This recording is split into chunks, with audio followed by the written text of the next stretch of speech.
we made it. Oh, they shouldn't be able to find us now. Wait, stand down, Dia.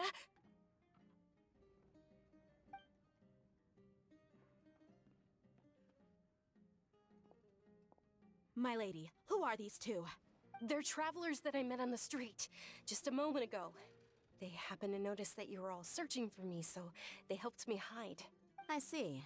In that case, you two should scram. There's nothing here for you. Wait a sec! Who the heck are you? And why are you shooing us away? I'm Miss Dunyarzad's bodyguard, here to see that she returns home safe and sound.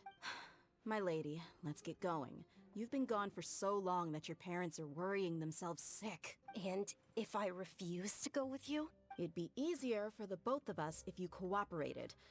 But if you insist on not going, then I'll have to carry you like a sack of potatoes. Hey! Dunyarzad already said she doesn't want to go back. Why are you still pushing her? Stay out of this. You don't understand the situation. Sorry, my lady. Even though I'm your bodyguard, your parents are my employers. I have to answer to them. How much? Wait, what? How much more do I have to pay you to become your employer? So you never listen to my parents ever again. Double? A triple? Give me some time and I'll get that much. My lady, this isn't about Mora. I don't know what you think of us Eremites, but let me say this. I like Mora, but I'll never go against my principles. That's why I'm here looking for you. Sure, it's an order from my employer, but my conscience was also telling me it's the right thing to do. And knowing your health, carelessly running around like this is gonna hurt ya. For the sake of those who love you, don't be stubborn. No, you're wrong. I'm aware of my limits and I know what I'm doing. Honestly, the only people being stubborn right now are my parents. And they know perfectly well that it makes no difference if I'm at home or not. They still won't accept reality, and every time I bring this up, they just change the subject. Dia, you've been living with us a long time already. This should be old news to you. Dia, I know it hasn't been easy for Mother and Father, and I'm grateful for everything they've done for me. But there's someone else in this world I'm also grateful to, because she saved me. The love I have for her is the same I have for my parent. This is my life and my last chance. So I want to do something meaningful. My lady, are you sure what you're doing now is meaningful? Yes, I'm sure. At least, it is to me. Fine, I won't ask you to return home anymore. But let me make something very clear. I'm only doing this because I respect your determination, not because I agree with you. Thank you, Dia. Sorry for being so rude just now. My nerves were acting up. And I even brought up your payment in such an offensive way. Don't worry about it, my lady. I did say that I like Mora. Besides, that's our next topic of conversation. Today's little excursion caused such a ruckus that every single bodyguard at the estate was deployed. It wouldn't be easy to hide things from your old man. Since this definitely won't be your last escapade, here's a little tip. You should at least make it look like your room and things are still in order when you leave. Also, you'll need someone to cover you for when you're out and about. So, I'll let you hire me, my lady. This way, everyone wins. As for the pay, let's say half of what your father pays me. We can settle the bill when we return to the estate. Okay, deal. Yay! Looks like they've reached an understanding. I'm fine, really. I just feel a little tired now that things have calmed down. My lady, stop trying to look tough. We're already in a tavern, so let's rest up and grab some grub. I'm sorry for worrying you two. If you don't mind, I'd like for you to join us. Sure! After you rest up, we want to hear more about Lesser Lord Kusanali.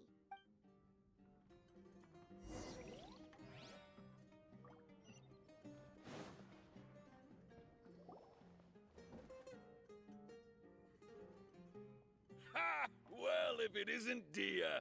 Haven't seen you in nearly half a year. Word on the street is that you're a bodyguard for the Homayani family now. Ha! Don't you find that kind of work boring? Nah, you get used to it. How about a menu over here? You got it. Huh? Isn't this little Miss Homayani herself? We don't get to serve personages like you very often.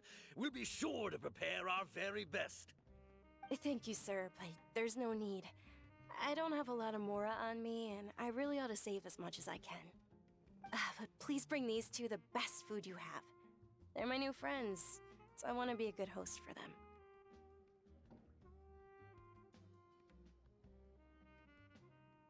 Wait, we're paying for ourselves now?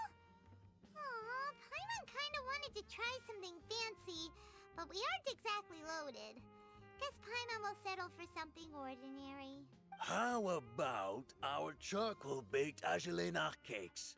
They're our signature snack, and they run cheap. Look, other customers over there are eating some now. They look kind of burnt and dry. Paimon will pass.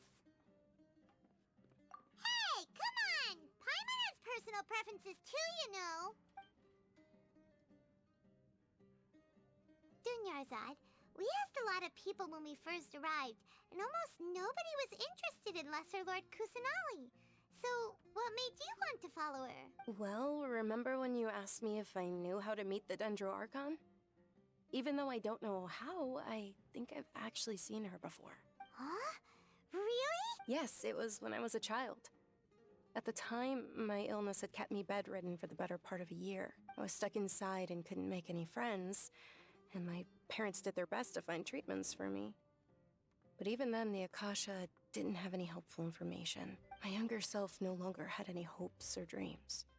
One flare-up was so bad that I was in a semi-conscious state for several days. Then one night, I woke up alone in my room. I was terrified. My body was paralyzed. Even if I cried, there was no sound. At that moment, an ethereal voice spoke in my mind. Dunyarzad, don't be scared. You don't have to cry. Dunyarzad, don't be scared. You don't have to cry. Who are you? How do you know my name? How do I explain this? You might not be able to understand, but actually, I know everything about you. Really?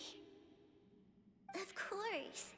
I know that you're scared of thunder, that you hate taking medicine every morning, and that you love counting the petals on your mom's skirt. Wow, you really do know everything. Dunyarzad, is there anything you want? What? Not really. I can't go anywhere or do anything. Huh? But aren't you a child? All children have wishes. Tell me what you want, and maybe I can make it happen. But can you make my illness go away? Oh. I'm sorry. But I'm not powerful enough to do that right now. Then, can you be my friend? After that, the voice said, "Okay, I'll be your friend." Although my body was suffering during those days, that voice encouraged me and told me many wondrous things. Beyond my window was the flourishing Sumeru city. Beyond the city was a lush rainforest. And beyond that was the wall of Samiel, deserts, and all of Tevat. Once I finally made it through that bout of illness, I couldn't hear that voice anymore. I told my mother about it, but she said that I must have been dreaming. But I know that that voice wasn't a figment of my imagination. Before that, I had never heard of Tevat. Yes, for sure. If it weren't for that voice, I would have never grown curious about the outside world, nor would I have learned how to read and enjoy so many books. That voice sparked a desire for wisdom. It had to have been the Dendro Archon. I've been hoping for a chance to repay her kindness. In fact, I was running around today to help prepare the Sub-Zerus festival for her. What's the Sub-Zerus festival? It's Lesser Lord Kusanali's birthday, which was the day that she was found by the sages. It's actually an old holiday that originally celebrated Greater Lord Rukkhadevata's birthday. When she passed away, the holiday eventually became a celebration of the Lesser Lord's birthday. I heard everyone was overjoyed when they welcomed her back to Sumeru. In those days, the festival was a huge deal, but because of the Academia's influence, people have gradually lost interest in the festival. The Academia actively participates in Sumeru's many holidays dedicated to Greater Lord Rukkhadevata. But when it comes to the Sub-Zerus festival, forget any funding. They practically act like it doesn't exist. Maybe they see Lesser Lord Kusanali's birth as confirmation of Greater Lord Rukkhadevata's death, so they're reluctant to celebrate it. Aw, but that's awful. It is. It's absolutely terrible. Sure, the Greater Lord founded Sumeru, but hasn't Lesser Lord Kusanali been the one quietly protecting us for the past few hundred years? Just remember that we're still out in public. Don't get too carried away now. I know that people over by the Grand Bazaar still hold the Sub-Zero's festival to this day, but I hadn't met any of them before, so I was never able to contribute. But recently, I made a friend there who also follows Lesser Lord Kusanali. I gave her my savings because I want her to throw a wonderful festival this year.